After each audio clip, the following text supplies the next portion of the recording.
قل لا أسألكم إليه أجرا إلا المودة في القربى إن الله وملائكته يصلون على النبي يا أيها الذين آمنوا صلوا عليه وسلموا تسليما اللهم صل على سيدنا ومولانا محمد وعلى آل سيدنا ومولانا محمد وبارک وسلم وصلی علیہ اللہم بارک علی محمد وعلی آل محمد کما بارکت علی ابراہیم وعلی آل ابراہیم انکا حمید مجید۔ ترمذی شریف محبوب کریم فرماتے ہیں، میرے نبی نے فرمایا اے میرے غلاموں اللہ نال پیار کرو، لما یوزوکو نعمت ہی اس واسطے کہ اس نے طرح طرح دیا نعمتاں نال نوازیا۔ اللہ نال پیار کرو، انہیں تو انہوں طرح طرح دیا نعمتاں نال نوازیا، اور حبی لے حب اللہ، اللہ دی وجہ کر کے میرے نال پیار کرو۔ حبی لے حب اللہ و حب اہل بیتی لا حبی، اور میری وجہ کر کے میرے اہل بیت نال پیار کرو۔ کیوں جی؟ اللہ دی محبت دی وجہ کر کے حضور نال محبت، حضور دی وجہ کر کے اہل بیت نال محبت، تے ثابت ہوئے نا اہل بیت دی محبت ہے نبی دی محبت، نبی دی محبت ہے خدا دی محبت۔ اور اسے وجہ کر کے حضور نے فرمایا من احب الحسن الحسین فقد احبنی، جس نے میرے ان نواسوں سے پیار کیا نا اس نے مجھ سے پیار کیا۔ ومن احبنی فقد احبہ اللہ، جس نے مجھ سے پیار کیا اس نے اللہ سے پیار کیا۔ ومن احب اللہ فادخل الجنہ، جس نے اللہ سے پیار کیا وہ جنتی ہے۔ آل دی محبت حضور دی وجہ کر کے، حضور دی محبت رب دی وجہ کر کے، اور فرمایا ومن ابغضہما، جس نے ان دونوں سے بغض رکھا، حسن و حسین سے، جس نے ان دونوں سے بغض رکھا، ومن ابغضہما فقد ابغضنی، اس نے مجھ سے بغض رکھا۔ تو حسنین کریمین دا بغض کے دا بغض ہے نبی دا بغض۔ ومن فقد ابغضنی ومن ابغضنی فقد ابغض اللہ، اور جس نے مجھ سے بغض رکھا اس نے اللہ سے بغض رکھا۔ ومن ابغض اللہ فادخل النار، اور جو اللہ سے بغض رکھے اس کے جہنمی ہونے میں شک ہی کیا ہے؟ تو آل کی محبت نبی کی محبت ہے، اور یہی وجہ تھی میرا نبی صحابہ کے سامنے ڈنکے کی چوٹ پہ کہتا رہا کہ لوگوں دیکھو یہ میرا حسین ہے، یہ میرا نواسہ ہے، میں اس سے محبت کرتا ہوں، اس سے محبت کرو، یہ مجھے بہت پیارا ہے۔ اور نبی نے اس طرح دعائیں مانگی، مولا کریم اللہم انا احبہما ونحبہما، اے مولا کریم میں ان سے پیار کرتا ہوں تو بھی پیار کر، میں ان سے پیار کرتا ہوں تو بھی پیار کر، جو ان سے پیار کرے اس سے پیار کر، جو ان سے پیار کرے اس سے پیار کر۔ اور یہی بات تھی، نبی بار بار بتا رہے ہیں۔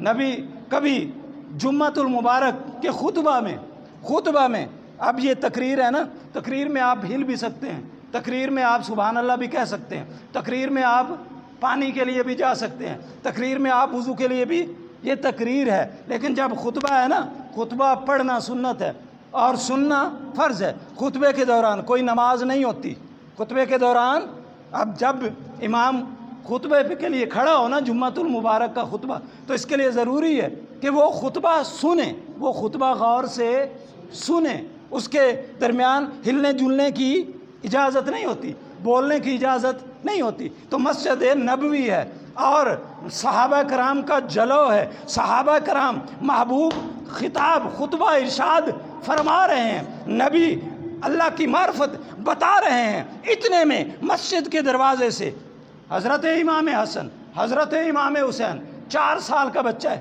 ایک 5 سال کا بچہ ہے، لمبے لمبے کرتے ہیں، عربی لباس میں ملبوس، جب مسجد کے دروازے میں داخل ہو رہے ہیں، صحابہ اپنے ہاتھوں کو گلدستے بنا کے آل رسول کے پاؤں کے نیچے دے رہے ہیں، صحابہ کی ساری توجہ حضور کی طرف ہے، حضور کی توجہ حسنین کی طرف ہے، صحابہ کی توجہ حضور کی طرف ہے۔ اور حضور نے جب دیکھا کہ میرے حسن و حسین آ رہے ہیں، حضور نے صحابہ سے توجہ ہٹائی، اللہ کی معرفت کا سلسلہ ختم کیا، حضور نے منبر چھوڑا، صحابہ حیران ہو گئے، وجہ کیا ہے، بات کیا ہے؟ اتنی معرفت کی باتیں ہو رہی تھی، رب سے ملاقاتیں ہو رہی تھی، اور رب کے نورانی جلوے میرا نبی بکھیر رہا تھا۔ ہوا کیا ہے؟ نبی نے منبر چھوڑ کے جب قدم بڑھایا نا تو صحابہ کی گردنیں دروازے کی طرف گئیں۔ سب نے دیکھا کہ نبی کس کے استقبال کے لیے جا رہا ہے۔ یہ کوئی معمولی ہستی نہیں ہے جن کو ہم نے معمول کے مطابق بنا دیا، ہم نے انہیں عام رسما نے ان سے پیار کرنا شروع کر دیا۔ نہ، نبی صحابہ کے جلوں میں منبر چھوڑ کے، خطبہ چھوڑ کے گئے، صحابہ نے نہیں اٹھایا، نبی نے خود اٹھایا، نبی نے خود اٹھا کے منبر پر تشریف لائے، منبر پر تشریف لا کے وہی سلسلہ شروع کیا۔ فرمایا، رب فرماتا ہے نا کہ میں نے اولاد و مال کو تمہارے لیے امتحان پیدا کیا ہے، امتحان کے لیے یہ مال و اولاد میں نے تمہیں دیے ہیں، یہ ہیں میرے بچے، یہ حسن و حسین، یہ مجھے بہت پیارے تھے، اس لیے میں رہ نہ سکا کہ اگر یہ ٹھوکر کھا کے گر جائیں تو مجھے تکلیف ہو، میں نے منبر چھوڑ دیا، میں نے منبر چھوڑ دیا۔ اب میرا ذوق یہاں کہتا ہے کیا ہے؟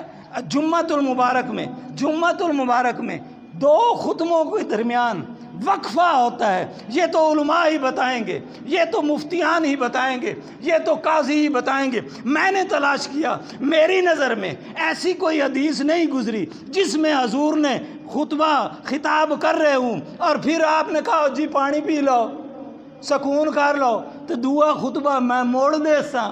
میری نظر میں کوئی ایسی حدیث، ہاں اگر کسی کی نظر میں ہو تو مجھ تک بھی پہنچائے کہ یہ جمعہ میں دوسرا خطبہ واجب کب ہوا؟ جمعہ میں سکون ساکت بندہ کیوں بیٹھتا ہے؟ جمعہ میں ایک خطبے کے بعد پھر بندہ بیٹھ جاتا ہے، انتظار کرتا ہے، پھر دوسرا خطبہ۔ تو آل رسول ہونے کے ناطے میں اتنا ہی کہہ سکتا ہوں، آل رسول، خون بطول، خون رسول ہونے کے ناطے میرا ذوق یہ کہتا ہے کہ میرے نبی نے جب منبر چھوڑا تھا اور سب لوگ سٹل ہو گئے تھے، حضور اپنے نواسوں کے لے کے آئے، پھر آپ نے خطبہ دوسرا شروع کیا، تو اللہ کریم نے قیامت تک حسنین کریمین کی عزت کی سنت کو قیامت تک زندہ کر،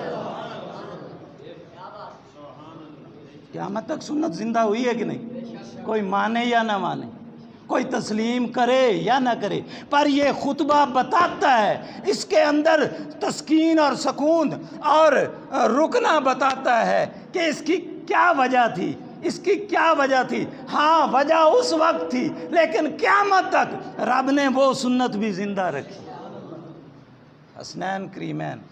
اور پھر حضرت امام عالی مقام، نبی کے وصال کو 50 سال ہو چکے ہیں، 61 ہجری ہے، نبی کا نواسہ 57 سال عمر ہے، نبی کے نواسہ مدینہ پاک میں تشریف فرما۔ حضرت امیر معاویہ کا انتقال ہو چکا ہے، یزید تخت خلافت پہ بیٹھ چکا ہے۔ پہلا حکم ولید بن عتبہ کی طرف کہ ان بندوں سے بیعت لو، عبداللہ بن عمر سے بیعت لو، عبداللہ اور امام عالی مقام سے بیعت لو، عبداللہ ابن زبیر سے بیعت لو۔ مغرب کا وقت میرے نبی کے نواسے نے جماعت کروائی ہے، نماز پڑھا کے ابھی تشریف ہی رکھے بیٹھے ہی ہیں کہ ولید کی طرف سے پیغام آ گیا کہ آپ کو گورنر مدینہ بلاتا ہے۔ آپ نے حضرت عبداللہ ابن زبیر کو بلایا کہ گورنر بلا رہا ہے، کبھی اس وقت اس نے بلایا نہیں ہے۔ سیدنا عبداللہ ابن زبیر نے فرمایا کہ آقا مجھے یہ لگتا ہے کہ امیر معاویہ رخصت ہو چکے، فوت ہو چکے، یزید نے عنان حکومت سنبھال لیا ہے اور سب سے پہلے وہ ہماری بیعت لینا چاہتا ہے۔ کیوں بیعت لینا چاہتا تھا؟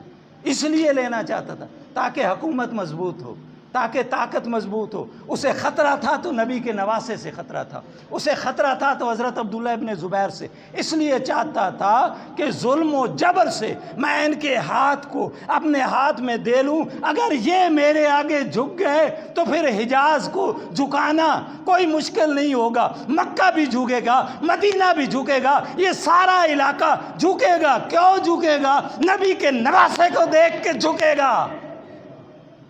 جب نبی کے نواسے نے بیعت کر لی تو مڑ تو رولا رہے ہی کوئی نہ. حضور دے نواسے جو مان لیا, اس وجہ کر کے بیعت لینا چاہا اور ظلم کی زور سے لینا چاہا. حالانکہ اس میں کوئی کردار نہیں ہے, اس میں وہی کردار ہے جو تیرا میرا کردار ہے. شراب بھی پیتا تھا, زانی بھی تھا, بندروں کو کے سروں پہ سونے کی ٹوپیاں بھی پہناتا تھا, کتے بھی شکاری رکھے ہوئے آسوں, ہجڑے خسرے بھی نچوائندہ ہے, کنجر بازی بھی کردا ہے. ہر کو شراب کے نشے میں نماز نال نماز بھی پڑھدا ہے, روزہ بھی رکھدا ہے, سارا کو جو بھی آئی. لیکن نال اے بھی آئی جی میں تساں تے میں نال ٹوری ودے ہیں. بے ایمانی بھی نال ہے تے نماز بھی نال ہے, ظلم بھی نال ہے تے قرآن دی تلاوت بھی نال ہے, اور رشوت بھی نال ہے تے نال میلاد دے چاول بھی نال ہیں. ہر برائی نال ہے, نال نیازاں بھی نال ہیں. ایو کرتوت او دے بھی ہیں, ایو کرتوت او دے بھی ہیں. تے حضرت امام علی مقام اس واسطے میں تواڈے تے انہوں ملا نہیں رہا, لیکن یہ دس رہا جیڑا کردار یزید دا ہے, یزید دا کردار نہ اپنا, جیڑا کردار حسین دا ہے کردار حسینی اپنا, حسینی بن. امام علی مقام نے کیوں ہاتھ چھت نہیں دیتا, کیوں اس دی دعوت نو قبول نہیں کیتا, کیوں اس دی حکمرانی نو قبول نہیں کیتا؟ کہ او بے ایمان ہے, او بے ایمان ہے, او رشوت خور ہے, او کنجر تے کتے تے تماشے ویکھن والا ہے.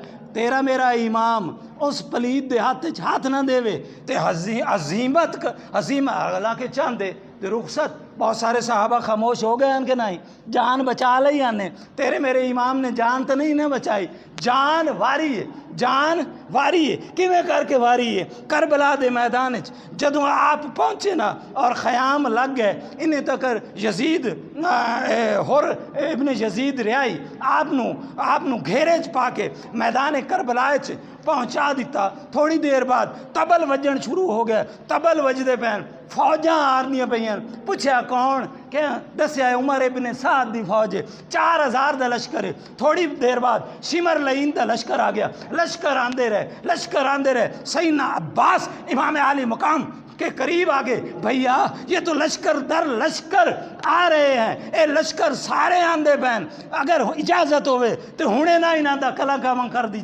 دیویے, ہنے انہاں نو ختم کر دیویے تاکہ آندیاں نو انہاں نو سا نہ لون دیوے. فرمایا آون دیو, اساں انہاں نو مارن واسطے نہیں, خود مریون واسطے آئے ہیں. ہم انہیں مارنے کے نہیں, خود شہید. ادھر بی بی معصومہ میرے پاک حسین کی پاک بہن سیدہ طیبہ طاہرہ چادر تطہیر والی بہن, بڑی بہن, جس کو میرے حضرت زہرا نے وصیت کی تھی کہ بی بی میرے حسین کو اکیلا نہ چھوڑنا, ہر مقام پہ اس کے ساتھ رہنا. جب امام علی مقام نے تیاری کی تھی نا تو یہ بی بی اپنے گھر میں گئیں, آپ نے اپنی چادر سر پہ اوڑھی. حضرت عبداللہ ابن جعفر تشریف فرماتے اپنے شوہر کے پاس, چونکہ آپ نے امام علی مقام سے پوچھا تھا, امام چونکہ ماں نے مجھے وصیت کی ہے, میں آپ کے ساتھ ہمیشہ رہنا ہے, اس لیے مجھے اجازت. فرمایا نہیں, میری اجازت نہ لو, ڈھیر حقدار تیرا شوہر ہے. شریعت کے اتنے پابند ہے. فرمایا تیرا خامند ہے, پہلے جا کے وہ دیکھو اجازت لائے, پھر میرے کو لائیں. اس بی بی نے آپ نظریں جھکا کے حضرت عبداللہ ابن جعفر کے پاس آ کے کھڑی ہو کے آپ نے نظریں جھکائیں, ہونٹ ہل رہے ہیں لیکن بات ہو نہیں رہی کہ عبداللہ ابن جعفر پتہ نہیں اجازت دیتے ہیں کہ نہیں دیتے. آپ بیمار تھے, آپ کی طبیعت ناساز تھی, اس لیے کربلا میں نہ جا سکے. سیدنا عبداللہ ابن جعفر نے دیکھا نا کہ زینب سلام اللہ علیہ آئی ہیں اور کھڑی ہیں. سیدنا عبداللہ ابن جعفر استقبال کے لیے کھڑے ہو گئے. فرمایا زینب بتا کیا بات ہے, بولتی نہیں. فرمایا حضور میں سوچ رہی ہوں, پتہ نہیں آپ اجازت دیں یا نہ دیں. فرمایا زینب بول, جب کہ تو زہرا کی بیٹی ہے، علی کی بیٹی ہے، تو نبی کی نواسی ہے، تیری تعظیم کرنا میرے پہ واجب ہے، تیری تعظیم کرنا میرے پہ واجب ہے، گھبرا نہیں، بات کر۔ فرمایا میرے حسین نو ضرورت پہ گئی ہے، دشمن نانے دا وطن چھڑان آلن، اور میں نے اور میرا حسین نہیں چاہتا کہ نانے دیاں گلیاں حسین دے خون نال رنگین ہون، وعدہ وفا کرن چلا ہے، تو میں بھی اپنی اماں دا وعدہ وفا کرن واسطے امام علی مقام فرمایا جاؤ جاؤ جاؤ، دین بھی تواڈا، اسلام بھی تواڈا، حسین بھی۔ اور پھر جدوں آپ نے 2 قدم ٹورے نہ فرمایا کف یا زینب، اے زینب سلام اللہ علیہ، ٹھہر ٹھہر، انج کلا نہ جاویں، میرے پتر آن نو بھی لے جاویں، میرے پتر محمد نو بھی لے جائیں، حضور انہاں بچیاں نو کی ضرورت، اتنا سفر صعوبتاں والا، مشکلاں والا۔ آپ نے فرمایا شاید امتحان آ جاوے، شاید قربانی دی ضرورت پہ جاوے، میں نہ آواں، میرے پتراں نو حسین دے قدماں تے قربان کر۔ میرے بیٹوں کو حسین وہ جانتے تھے، یہ کہتا ہے نا یہ 2 شہزادوں کی جنگ نہیں تھی، یہ ایمان و کفر کی جنگ تھی، یہ حق و باطل کی جنگ تھی، یہ نبی کی دین۔ اس لیے مولا کائنات نے ساری زندگی اپنوں سے لڑے ہیں نا، مولا کائنات اپنے نہ لڑے، کو باہر والے نہ تو نہیں نا، نصرانیہ نال تو نہیں لڑے، یہودیاں نہ۔ کیوں؟ حضور نے فرمایا تھا کہ سب سے بڑا جہاد ہی اپنے جو بے ایمان ہیں ان کو ایمان کی راہ پہ لانا ہے، اس واسطے بے ایماناں نو ایمان دی راہ تے لیان واسطے مولا علی لڑے۔ سب تو بڑا جہاد ہی حاکم ظالم دے سامنے حق بات کرنا سب سے بڑا جہاد ہے۔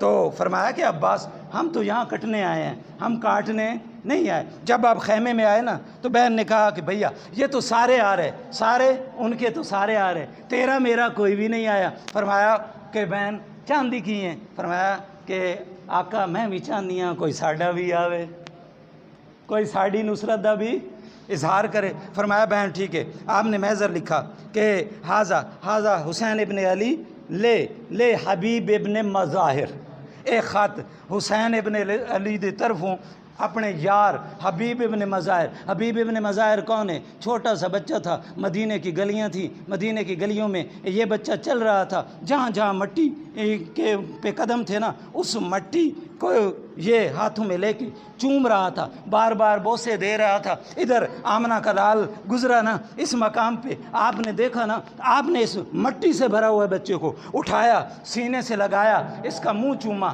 اس کا ماتھا چوما۔ صحابہ نے کہا حضور آپ اس کا ماتھا چوم رہے ہیں، آپ نے اپنے لباس کا خیال نہ کیا، آپ کے جسم خراب ہو گیا، لباس مٹی ہو گیا۔ فرمایا تجھے پتہ آپ نے اس کو کیوں چوما، اس سے اتنی محبت کیوں کی؟ فرمایا تو انہوں پتہ نہیں میرے حسین دا نوکر، میں نے دیکھا تھا میرا حسین اس طرح گزر رہا تھا، جہاں جہاں میرے حسین کے قدم پڑتے تھے یہ ان قدموں کو بوسے دیتا تھا۔ اے ہے حبیب ابن مظاہر، اے ہے حبیب ابن نبی دا صحابی، کوفے دے وچ آباد، ایک خط لے کے دوپہر دی روٹی کھاندے پین، دکل باب ہوئے کون؟ انا برید الحسنین، میں حسین دا قاصد ہاں۔ جدو قاصد نا لکمہ چھوڑ دیتا، خط لیا، جدو خط نو کھولیا تے پتہ لگا نا، فرمایا بی بی تیار ہو جا، میرا حسین کربلا دے میدان چاہے او نصرت منگدا ہے، کہندا ہے میرا بھی کوئی مدد کرن واسطے آوے، میرے بھی کوئی ساتھی آوے، لوگ ادھر جا رہے ہیں، آپ تھوڑے جے سوچے۔ تو بیوی نے آکھیا خیال ہے سوچدا پہ ہیں، سوچنا تینوں پتہ نہیں امام دا خط جے یہ ارادہ بدل دیتا ہی ہے، میریاں چوڑیاں تو پا، میرا دوپٹہ تو کر، میں خود تیاری کر کے حسین دی نصرت واسطے میں جاؤں۔ اے بھی زمانہ آنا ہے جنہاں دے اشارے تے لوگ کم دے ہیں، انہاں واسطے غلام تے نوکر بھی نصرت تے بچیاں بھی نصرت دا اظہار کر رہی۔ حضرت حبیب ابن مظاہر اپنا گھوڑا تیار کر کے، چونکہ سارے رستیاں تے پیرن سارا کوفہ بند ہے، ہر دروازہ بند ہے۔ آپ نے نوکر نوا کہ بے فلاں مقام تے گھوڑا لے جا، فلاں مقام تے پہنچا۔ جدوں فلاں اس مقام تے وہ نوکر انتظار کرتا پیا، آپ چھپتے چھپاندے کہ کدرے یزیدی سپاہی نہ ہون، میں گرفتار نہ ہو جاواں۔ امام علی مقام جو سدے میں انہاں تک پہنچا، چھپتے چھپاندے۔ جدوں کچھ دیر ہوئی نا تے گھوڑے کو غلام کول پہنچے تے غلام نے ناراض تے کبڑی کے آکھیا حبیب ابن مظاہر بڑی دیر لائیے، بڑا تھوڑا جہا انتظار کرنا ہی اگر تو نہ آندا تو میں حسین دی نصرت واسطے چلا جا قربان جاؤں مصطفیٰ تیری عظمت کو سلام کہ آج نوکر بھی نصرت کا اظہار کر رہے ہیں ان بے دینوں کو نہیں آئے تھے ان بے دینوں کو شرم نہیں آئی تھی حضرت حبیب ابن مظاہر پہنچے فرمایا بی بی میرا غلام آ گیا کوفے چو میرا نوکر آ گیا سیدہ زینب نے آپ نے فضا نو بھیج کے فرمایا کہ اے فضا جا حبیب نو آکھ حسین دی بہن سلام پہ کر دی کیوں اتنا مشکل وقت اور اتنے مشکل وقت میں جب 22,000 لشکر و تلواروں سمیت ایک بندہ بھی امید کی کرن ہو جاتا ہے خیر حبیب ابن مظاہر نے جدوں فوج اشکیا تیار ہوئی ہیں آپ نے اجازت منگی حضور مینوں اجازت دیو میں تواڈے قدماں تے نثار ہونا چاہنا میں تواڈے قدماں تے قربان ہونا چاہنا حضور مینوں اجازت دیو آپ نے فرمایا توڑ دے سنگیا توڑ دے یارا تینوں اجازت تینوں پتہ نہیں اس میدان جیڑا گیا ہے واپس نہیں ہٹیا واپس حبیب تو بزرگ بھی ہیں تو میرے نبی دا صحابی بھی ہیں تو میرے نانے دی نشانی بھی ہیں فرمایا حضور میں آیا ہی اسے واسطے ساری زندگی دعاواں منگدا رہا مولا اگر زندہ رکھنا ہی حسین دی محبت ہے اگر مارنا ہی تے حسین دے قدمہ شہادت ہو حضرت حبیب ابن مظاہر نے اپنے چونکہ بزرگ ہیں آپ نے پٹکا کسا پٹکا باندھا اور ادھر پٹی باندھی اپنے بھووں کو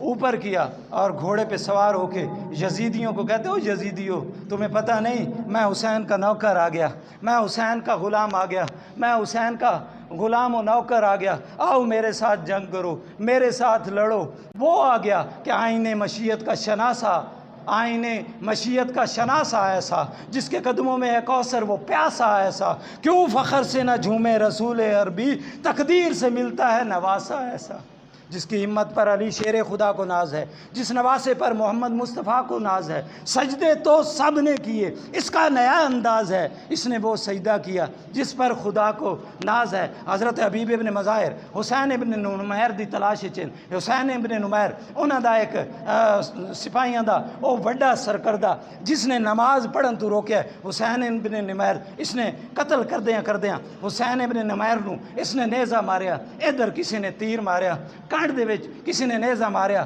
کوئی نیزہ ماردا پیا ہے کوئی تیر ماردا پیا ہے آخر ایک بزرگ اللہ دی رخصت ہو کے جدوں گھوڑے تو ڈگے امام عالی مقام نے آپ دا سر اقدس جھولی وچ رکھ کے لیا آخری ساتھ حبیب ابن عزیر یہ حبیب ابن مظاہر کہندا ہے آقا راضی ہو آقا راضی ہو میں تواڈے نانے کول جا رہا وا میں تواڈے کول اور میں فرمایا میرے نانے نو میرا سلام آکھی اور میرا پیغام دیں نانا میں بھی آن والا ہوں انا للہ و انا الیہ راجعون